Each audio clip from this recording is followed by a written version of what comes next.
Dr. Jason Coe, and we are now going to start our next lecture on for the COMPLIT course for the Master of Arts in Literary and Cultural Studies, 7007, Art and Politics of Narrative.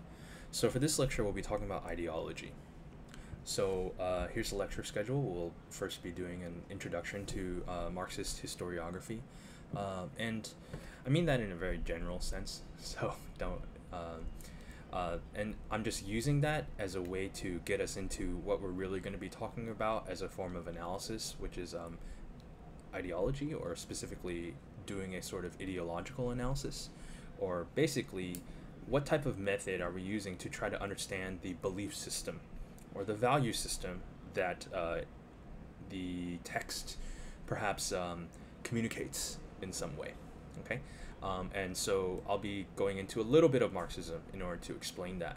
But this is specifically looking at it from a Marxist perspective, which is an important kind of a tool for literary and cultural studies, but it's not the only way to think about ideology. Specifically, I'll be talking about ideology in terms of Althusser. So we'll be talking about that.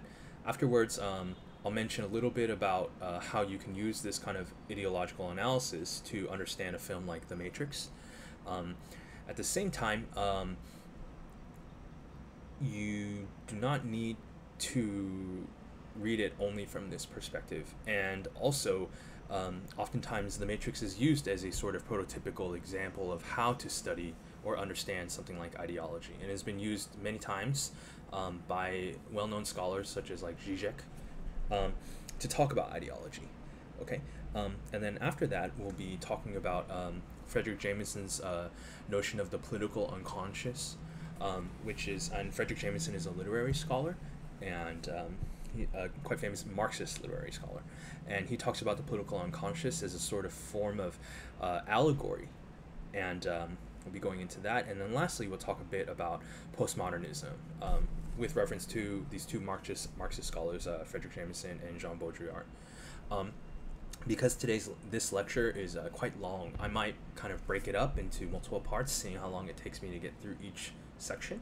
So if I do break it up, then I'll tell you ahead of time, and then I'll just link the videos together so that you can watch them one at a time. All right? Okay, so let's begin. So Marxist historiography is a sort of way of thinking about history. Historiography means the study of how history gets told, how it gets written, right? Ography means writing, right? So what is historical writing, and how does it get written?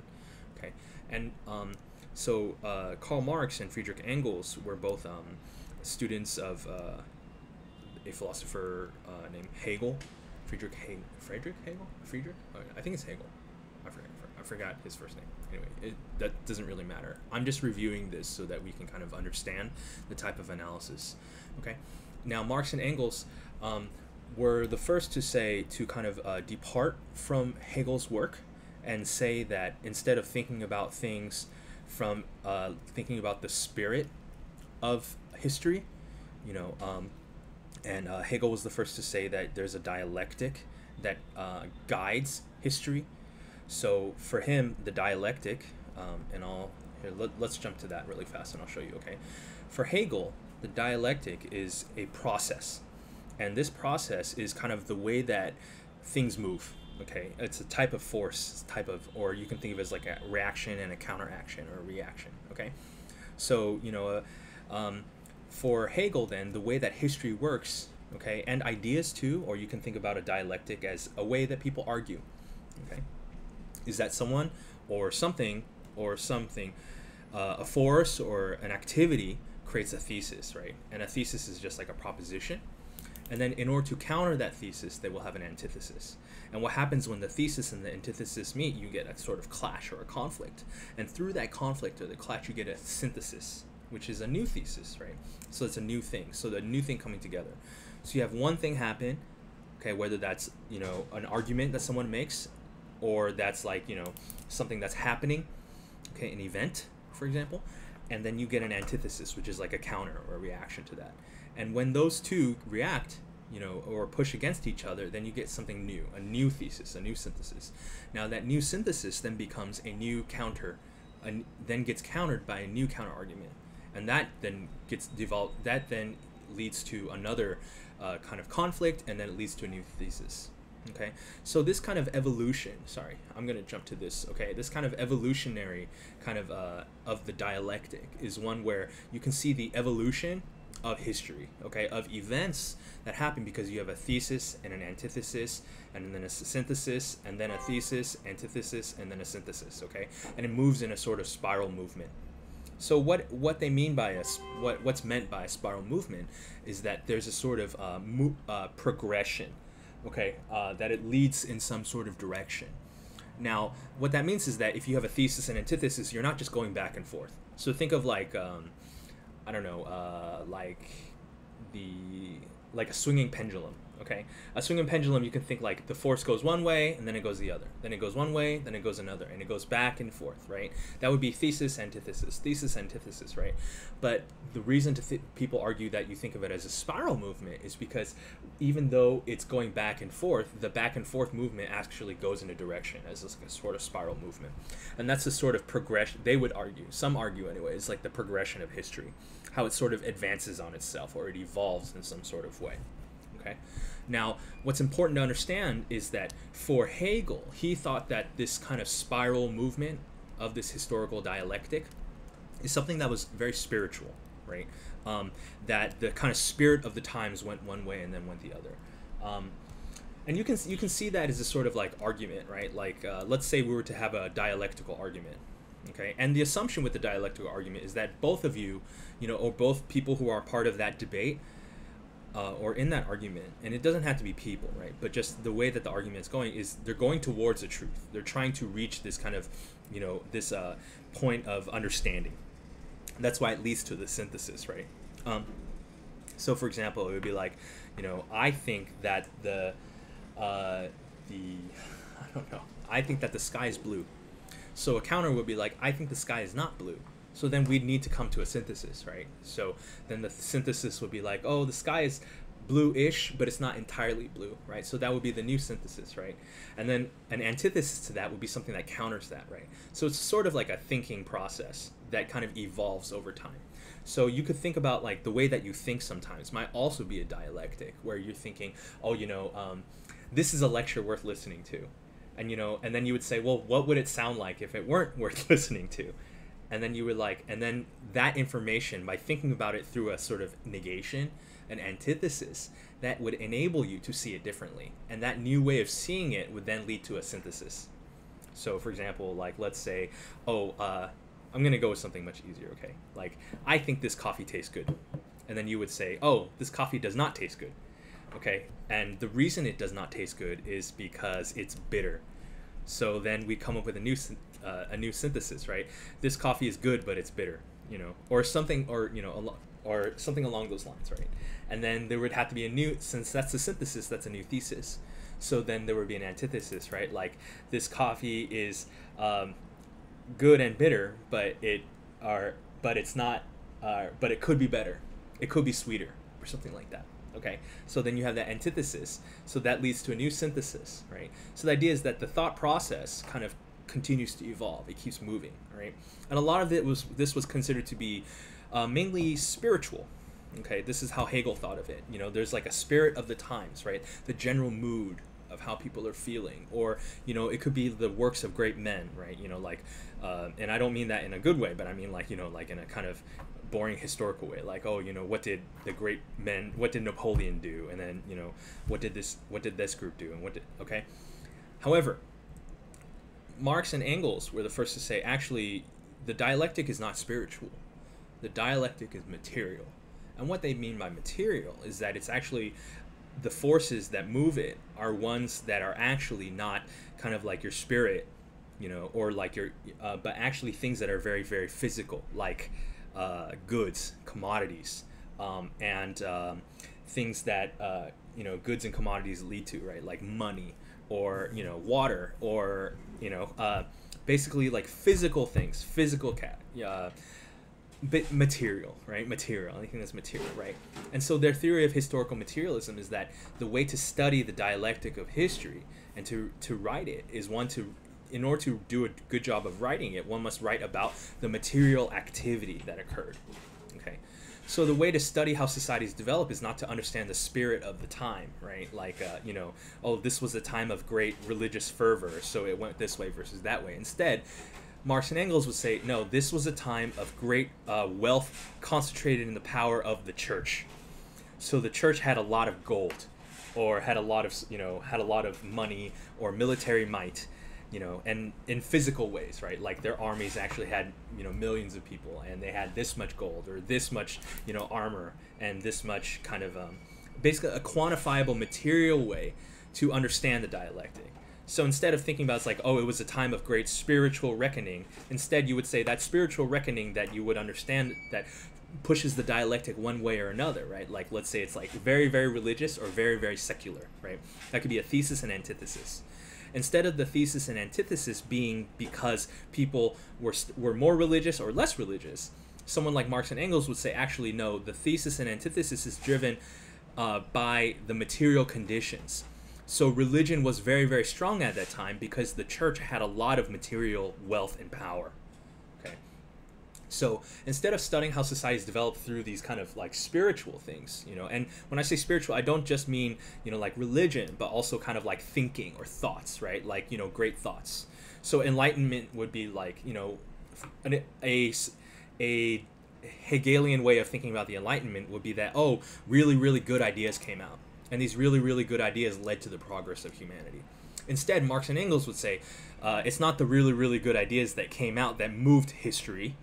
It's that certain groups or certain classes of people made a lot more money because of something like globalization of trade, you know, and because of that incoming of wealth. That wealth led to greater intellectual, you know, kind of capacities. You know, you had, because people had more money than, and, you know, more goods, then they had more food, then they had the time to do things like think about things.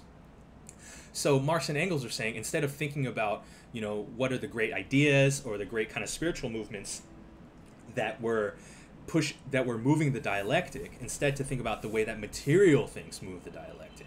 Like how much money there is, how much access to goods, what types of groups, what groups need to survive.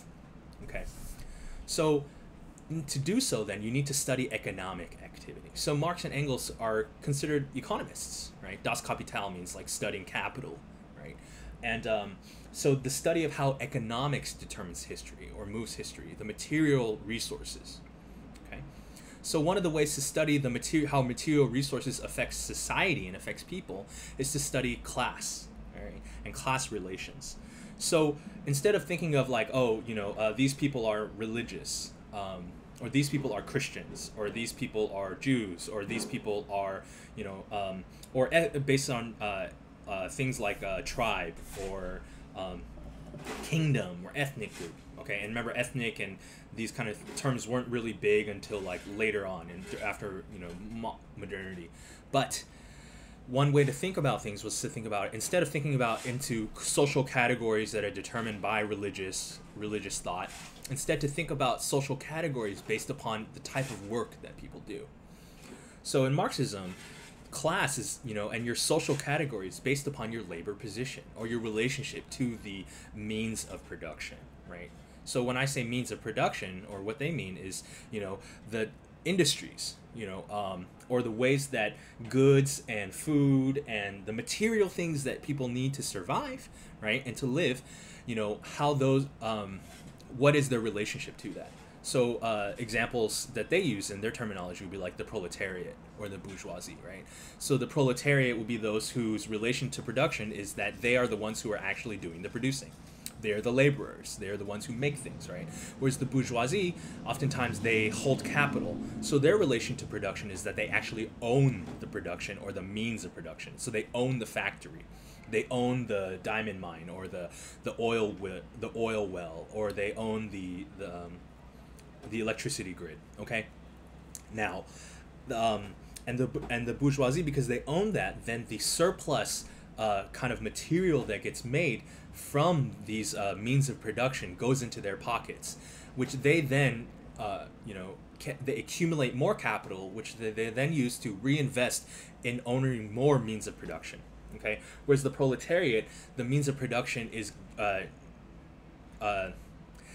the means of production, like the factory, or the mill or whatever, is run by them, so it's their labor.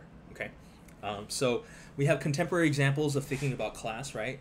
And obviously Marx was writing 150, 200 years ago, so his kind of concepts for these class categories are very different from the type of categories that we might have now, especially because labor has changed so much, and the types of industries, the means of production that we have changed so much too.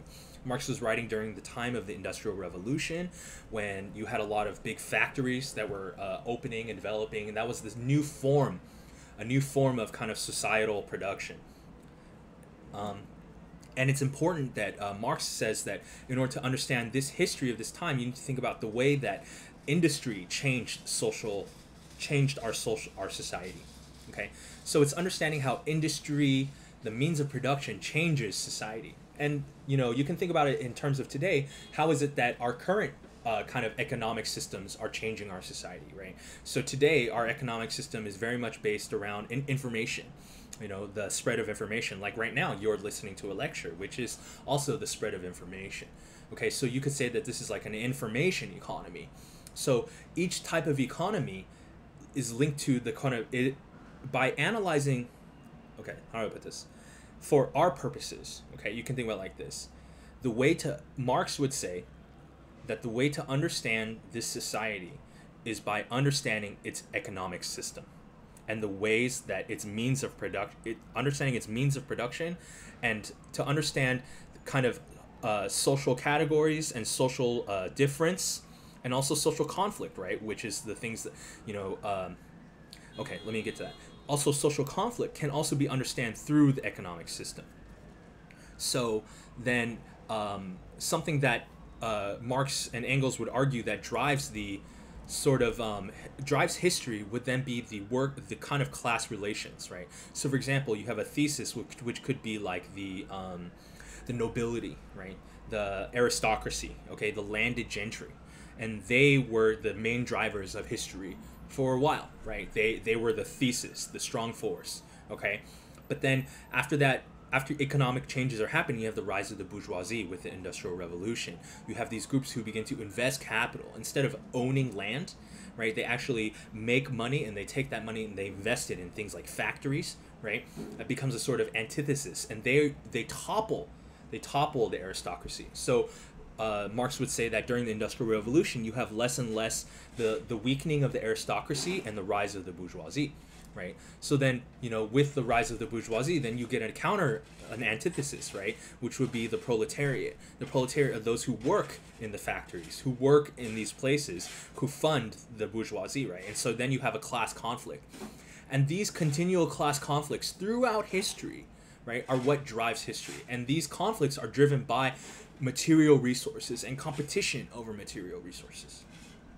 Now, what I just told you is a very, very vast simplification, okay? So I really recommend that you do the readings, okay? And if you want to study up more on Marxism economics, okay, you need to do a lot more study of that, okay?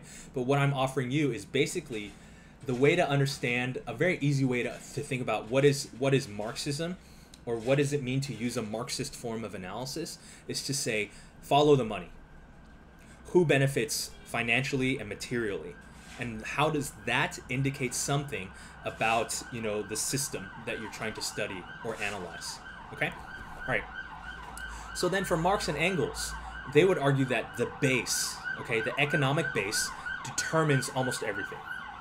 Okay, so we have a siren. Sorry. Okay, that's off now. Okay, so the base is very, very determinant of the social system. Okay, so instead of a simple way to think about this is like the base is like the material.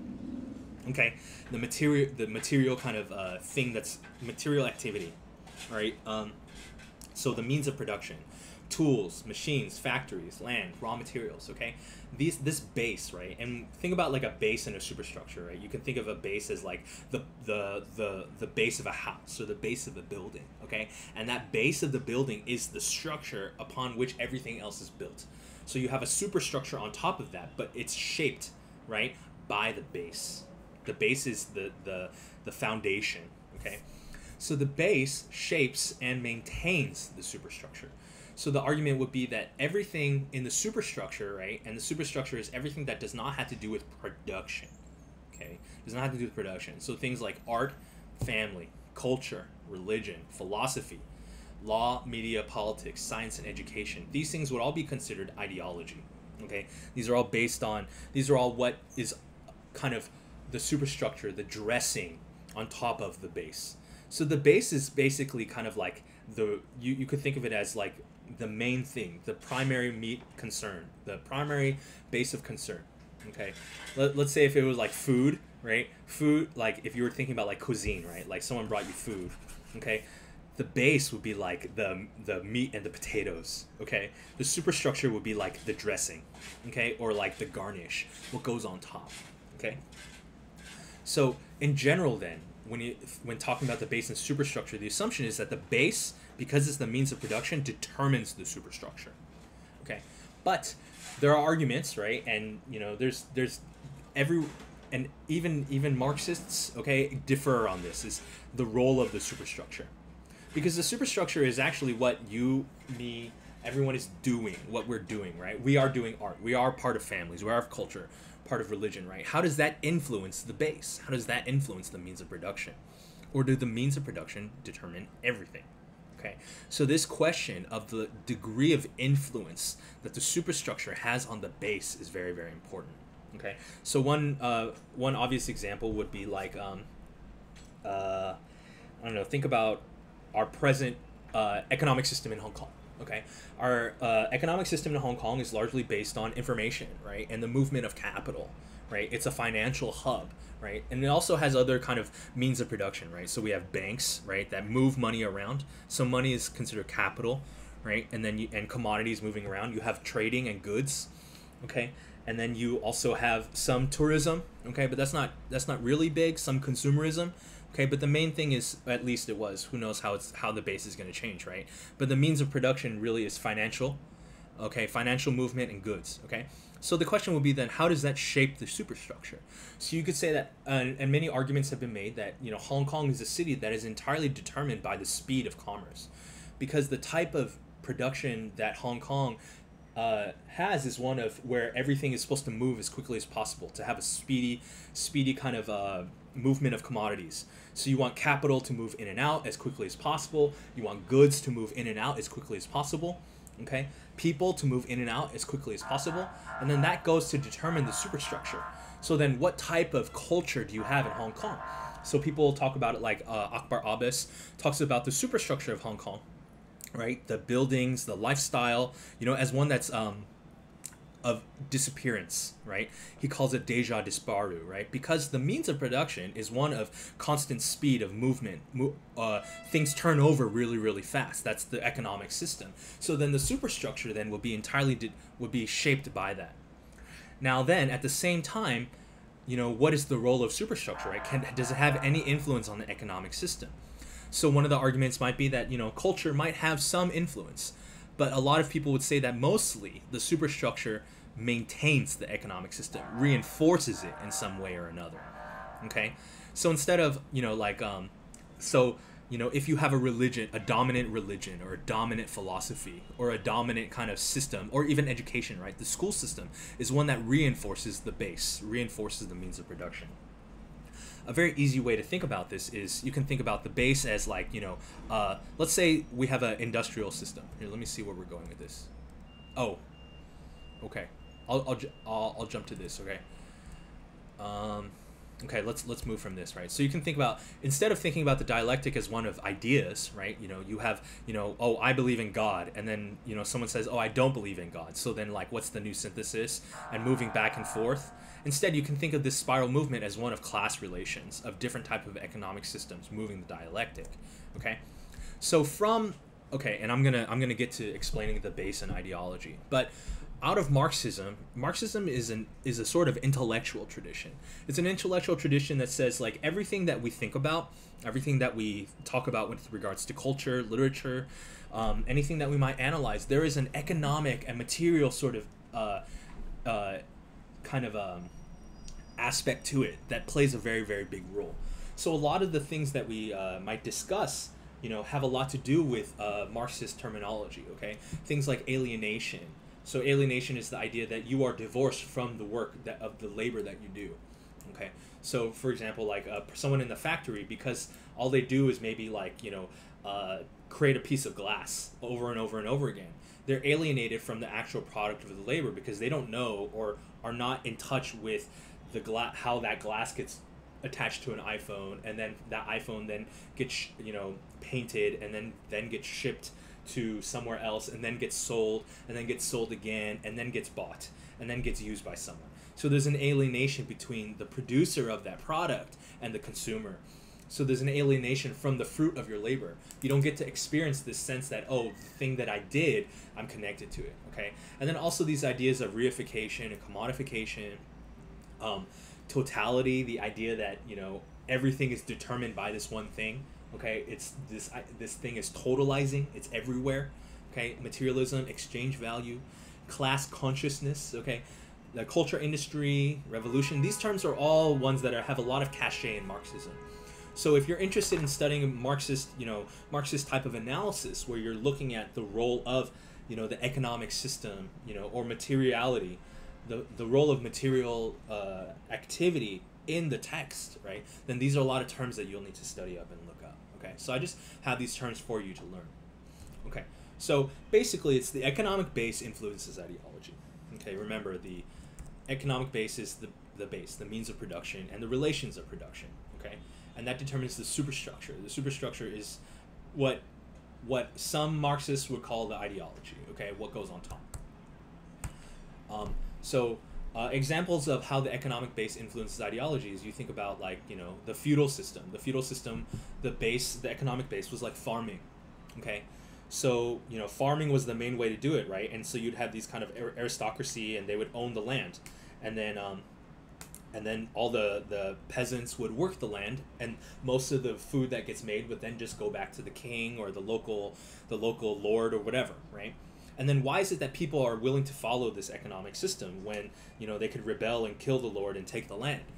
It's because they believed in religion, right? So, or certain types of religion that said that the king, was the ruler that God had given that power to, So back then, people would say, Marx would say like religion is the opiate of the masses, as in religion is what gets people to continue working in that exploitative system of feudalism, right?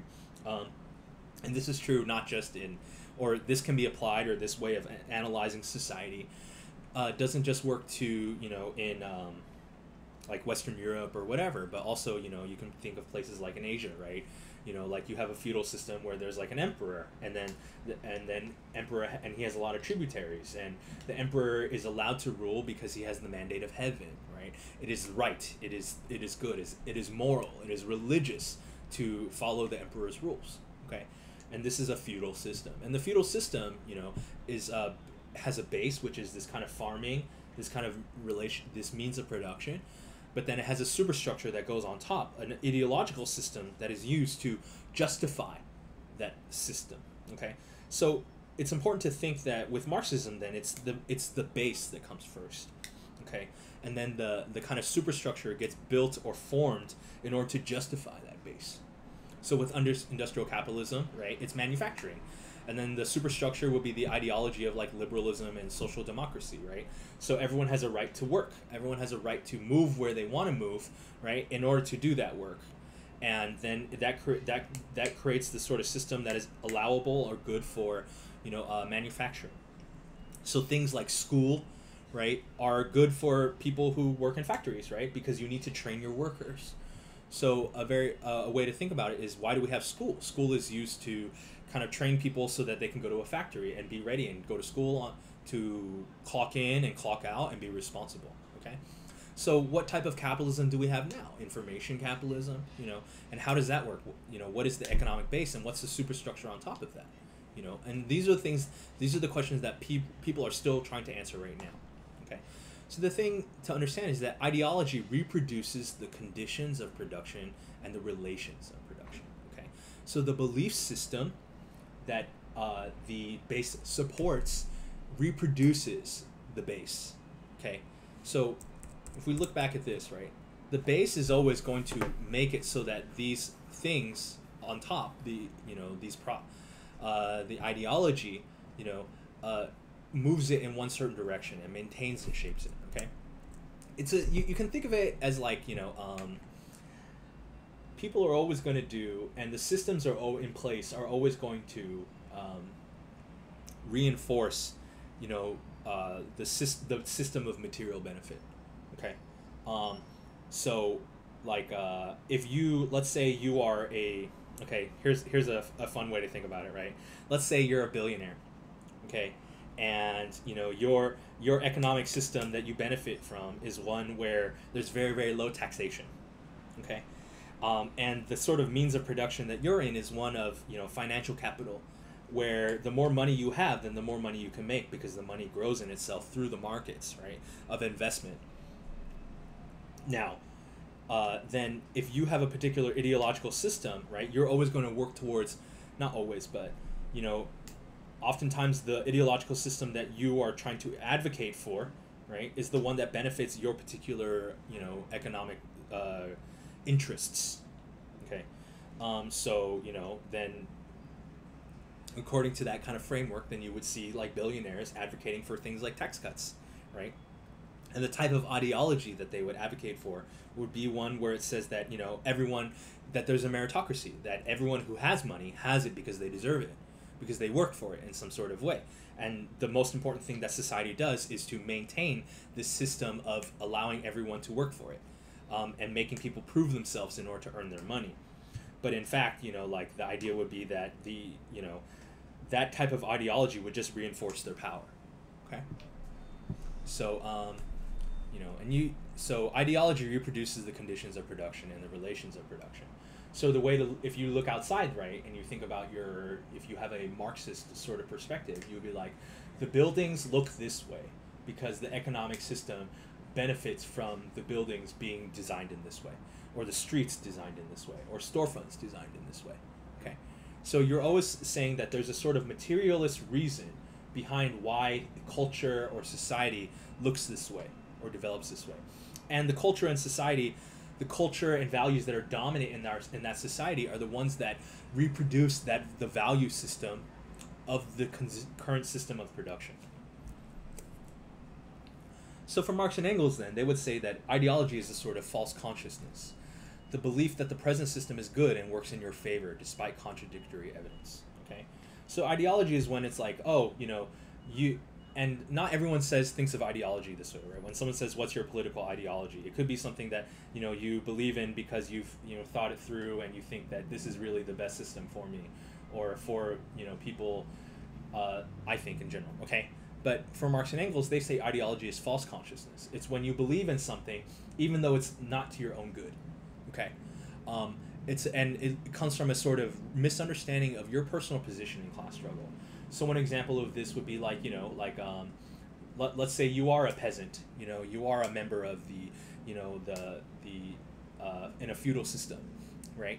Ideology would be like, I believe that, the king, the local lord or whatever really is like a god or related, or it really is given this power because God wants him or her to have that power.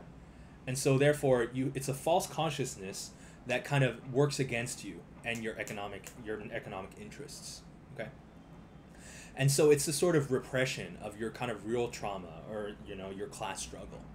So when it comes to thinking about like the Matrix, then the Matrix is an example of ideology. Okay, so in the Matrix, then let's think about it like this. Okay, in the Matrix, the base, right, the means of production is basically human organisms turned into batteries, right? So they're all in these stacks, and they are the laborers, right? Their energy is used to create the kind of economic system. They are the means of production, okay? But the ideology, the superstructure on top of it, is the matrix itself. So the matrix is where they do all their sort of living, okay? And the matrix is used to make everyone be okay with being a battery. So even though people are trapped, they don't know that they're trapped because they're inside of the matrix. Similarly then, the way to think about ideology is the matrix. It's the false consciousness that stops you from seeing that you are a member of the proletariat. You are, a member of the lower class who's being oppressed in the economic system. And ideology enables you to not see that. Okay, it's a sort of false consciousness. Now, for Althusser is a more recent Marxist philosopher of the 60s, I think 1960s. He argues that ideology is both spiritual and material. Okay, that ideology still influences the base in some sort of way. Okay, so abstract ideas are fortified and maintained by material processes that he calls the ideological state apparatuses, ISAs. Okay, and this is important. So he says there's two types of apparatuses. There's the ISA and the RSA.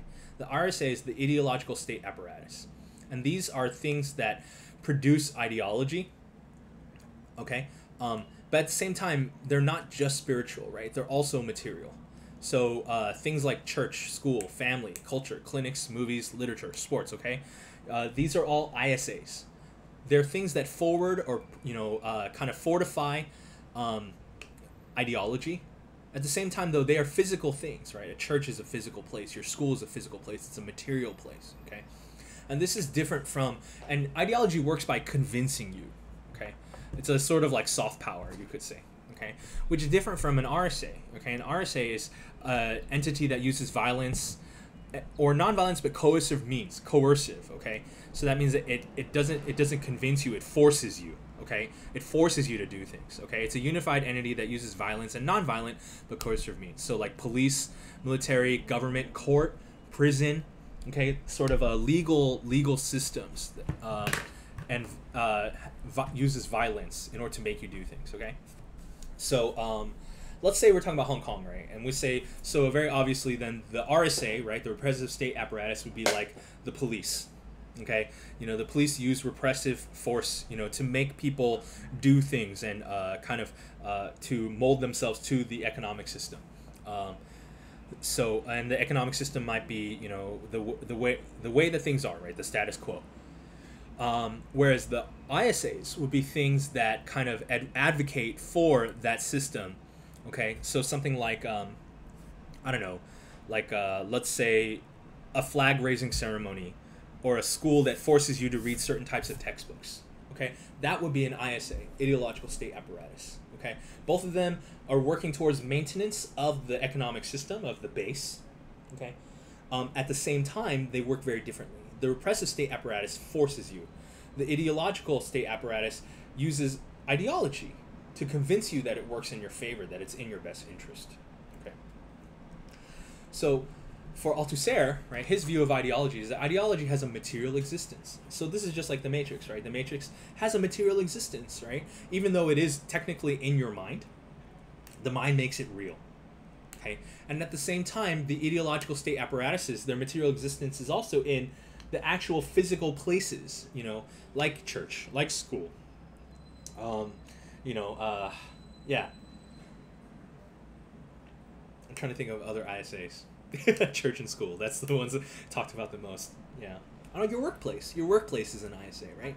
Okay, anyway. So ideology represents the imaginary relationship of individuals to their real conditions of existence. Okay? So think about that in terms of the Matrix, right? Ideology, right, like the Matrix, is an imaginary relationship of you to your actual conditions of existence.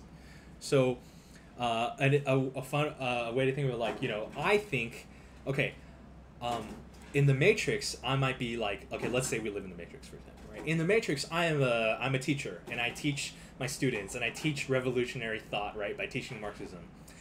But that actually might be the ideology that shrouds my mind in, and in fact, I'm actually just a cog in the machine. I'm just a battery, that powers the robots, or the system. Okay. All right. So Althusser argues that you can't ignore ideology. You can't ignore the ISAs, and in fact, they're very, very important. So he argues that no class can hold state power over a long period without, at the same time, exercising its hegemony over and in the state ideological apparatuses.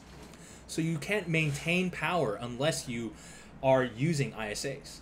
So ideological state apparatuses may be not only the stake, but also the site of class struggle, and often of bitter forms of class struggle, right? So that's why ideology, right, is the idea is that the struggle can be happening in a place like a school, right? If you're having a discussion or an argument, right, that could be the site of class struggle, whereas maybe there is no sort of control, or ability to influence something like an RSA, right, like the police or something like that. But then perhaps the site of class struggle might be like your news feed, Telegram, or the news, or your local I don't know, like a place. Oh, here's an example, right? Like, let's say you have like a walkway to an MTR station, right? And that place becomes a place of ideological struggle because you have like Lenin walls and people putting up post-it notes, and then you have people taking it down, right? So that is actually this ISA, right? This actually becomes the place of class struggle, where the ideology can sway one way or another. So one thing that he says, Althusser says too, is that ideology has no history. Okay, and what he means by that is that ideology is always present. Okay, it's not something that only started with the Industrial Revolution. Ideology has always been around. Okay, it's an eternal. It's the way that kind of similar to the way that we think about the unconscious with Freud. It's always there. It's omnipresent. Okay. It's an immutable form. So ideology always exists. So there's always some sort of matrix that's going on, that's kind of around you, that's influencing the way you see the world and understand the world and your value system. Okay. All right. So for Althusser, then he talks about the notion of interpellation. Interpellation is how you become sort of sucked in to the ideology, how you become a sort of subject of ideology. So ideology kind of interpolates individuals into subjects. It makes you into a subject of that system. Okay, so Althusser says that all ideology hails or interpolates concrete individuals as concrete subjects by the functioning of the category of the subject. Okay, so by saying or making you or defining you as something, right, that's how ideology makes you into its sort of subject. Okay, that's how you become, I don't want to say the victim of ideology, but that's how you become ideologized in some sort of way, right? So, you could say that even if you were talking about this in terms of, trying to think of it this way. Okay, let's say it's in class, right? And I like call on you. I'm like, hey, you, a student, whatever. You may not have been a student before, right? But when I call on you and you respond by saying yes, teacher, you are converted into a subject, okay? You are made into a subject of that ideology. You understand yourself within that ideological system, okay? And in this case, in a classroom, right, it would be the teacher is the authority, and you are the subject. You are the one who listens to that authority, right? So if I say, hey, you student, you turn around and say, yes, teacher, you have been interpolated into this ideological system and this way of seeing things and way of understanding, right? Another way to think about it is like, let's say you have a patriarchal sexist ideology, and someone like Harvey Weinstein is like, hey, you pretty lady, I want you to come to my hotel room, or something like that. Okay, something terrible. And if you respond, and you're like, oh, this person is calling me and saying that I'm the pretty lady, or I'm the pretty person, or whatever, I'm the the sexed subject, right? You have been interpolated into that ideology, the patriarchal ideology, right? So ideology acts or functions in such a way that it recruits subjects among the individuals. It recruits them all, or transforms the individuals into subjects. It transforms them all by that very precise operations, which I've called interpellation or hailing. Okay, so this is Althusser, and which can be imagined along the lines of the most commonplace everyday police or other hailing, hey, you there. So if like the police says, hey, you, turn around, right? Or like, let's say the police says, hey, you cockroach, turn around, right? You have been interpolated into that ideology. If you turn around, right, and you say, yes, sir, yes, police officer, right, then you have been interpolated into that police officer's ideology, or the ideology that the police officer is working on behalf, okay? Because you recognize, when you turn around and answer, you're recognizing that the hail was really addressed to you, and it's really you that's being addressed, Okay, an example of this would be when the army recruits Teo and Rocky in ceremony. Right, there's an army recruiter and say, "Hey, you young man, you are an American," and that's the first time that Rocky and Teo understand themselves as Americans. Before they were just Indians or and so it is when the military comes calling, and it's in the military's best interest to get even people who they did not consider to be worthwhile of being Americans before, that when they need military manpower, then yes, you are an American, right? And so by being willing to be addressed by that and saying, oh, he's talking to us, then they're also saying, hey, we're Americans too. Okay. A way to think of this in terms of our present situation would be like, let's say, some sort of commercial comes out, and the commercial says, hey, real patriots of Hong Kong. And then you listen, and you're like, yeah, I'm I'm going to listen to this, right? You've been hailed into the ideology of, like a Hong Kong patriotism. Okay, you've been hailed as the subject by recognizing yourself as someone who's being addressed, right? Think about like a cat, right? If you're like, hey, cat, turn around, the cat's not going to listen to you. The cat's not going to turn around and follow you, okay? Because the cat is not interpolated by ideology. Whereas the dog is like, yes, master, right? Because the dog shares the value system with you, right? It knows you as the alpha or whatever. Those of you who have had domesticated dogs before. Whereas a wild dog, probably very different, okay?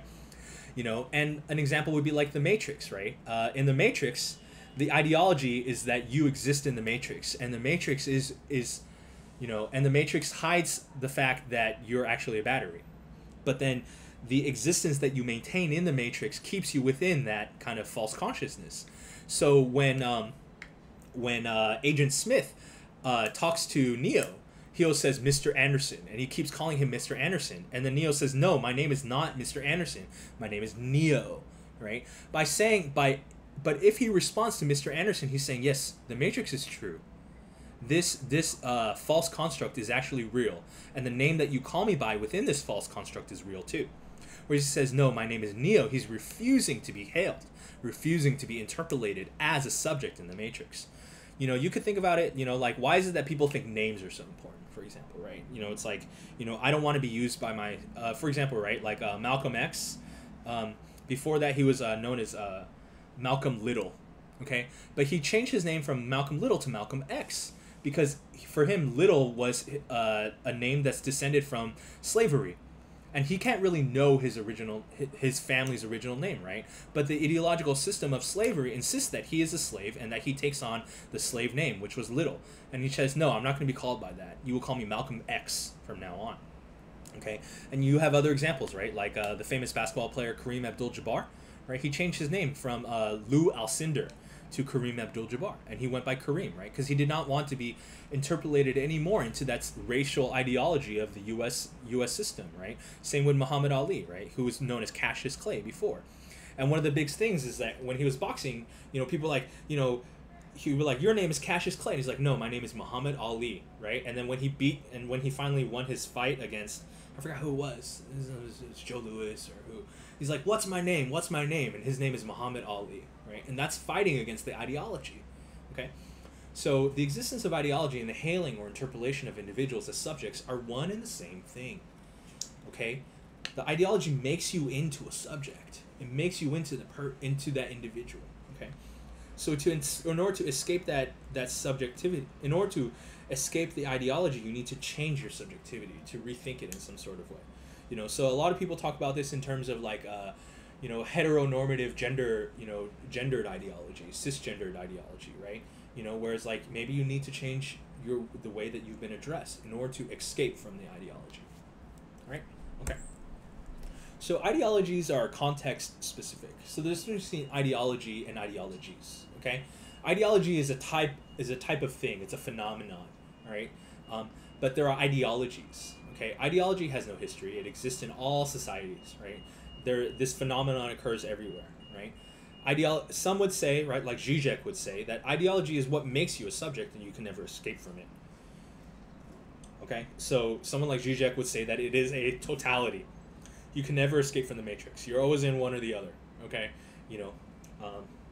Anyway, and some people disagree with that, okay? But ideologies, plural, is contextual. Every specific, mode of production has a particular ideology that's linked to it, or multiple. You know, so it could be regional, it could be economic, it could be a lot of different ways to think of many different ideologies, okay? You know, so what are some examples of ISAs in Hong Kong? You know, maybe you guys can answer this in the forums. What are some examples of ISAs in Ceremony or the Matrix? And how are ideological tenets different, and how are they enforced, okay? All right, and then lastly, okay, let's talk about this, okay? What about ideology and narrative, okay? So if ideology is everywhere, right, it's the superstructure that maintains the base, then what about literature? What about narratives? What about stories? Aren't they also forms of ideology? Aren't they also ideological state apparatuses? So when you read a book, is that not kind of forwarding an ideology in some sort of way, reinforcing a certain mode of production? All right. So a lot of times people talk about it, and when this is specific to Marxist literary criticism, then is looking at the ideological narrative, okay, the kind of master narrative or the overarching structure, okay. So, you know, what is it about a certain story that reinforces a certain type of ideology? So this is a type of Marxist analysis that people do, you know. Let's see.